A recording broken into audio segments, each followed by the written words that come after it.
नमस्कार मंडळी, स्वागत आहे तुमचं कुकिंग विथ भूमी या यूट्यूब चॅनलमध्ये. तर आज आपण नारळ पाहून ओळखलंच असेल की आज काय बनणार आहे. तर आज बनणार आहे ओल्या नारळाच्या वड्या. त्यासाठी आपण कढईमध्ये 1 चमचा तूप टाकून घ्यायचं आहे.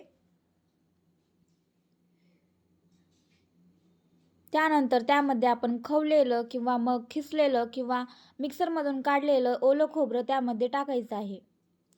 खोबरं जास्त बारीकही नाही करायचं, थोडं मोठं मोठंच ठेवायचं आहे. त्यानंतर आपण त्यामध्ये दूध टाकायचं आहे. इथे मी मलाई टाकली आहे कारण माझ्याकडे होती. जर तुमच्याकडे नसेल तर काय हरकत नाही, तर दूधच टाकून द्यायचं.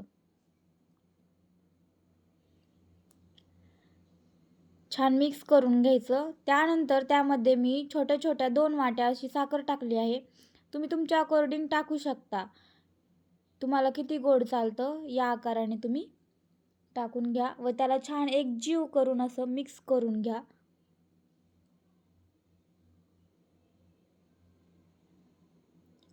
त्यानंतर मी मिक्सरमध्ये साखर काढली होती, त्यामध्येच 2 विलायच्याही टाकल्या होत्या, त्याही मी टाकून घेतल्या आहेत. त्यानंतर एका छोट्या प्लेटला मी तूप लावून घेतलं आहे व त्यामध्ये नारळाचं बॅटर टाकलं आहे. तुम्ही याची थिकनेस बघू शकता, तुम्हाला अशी ठेवायची आहे, तेव्हाच वड्या निघू शकतात. त्यानंतर मी छान चौकोनी आकारात कट करून घेतल्या आहेत. पाहू शकता तुम्ही किती छान अशा या टेस्टी वड्या झालेल्या आहेत. तुम्ही घरी नक्की ट्राय करा, आवडतील तुम्हाला. आवडलं असेल तर चॅनलला सबस्क्राईब करा, व्हिडिओला लाईक करा. थँक्यू.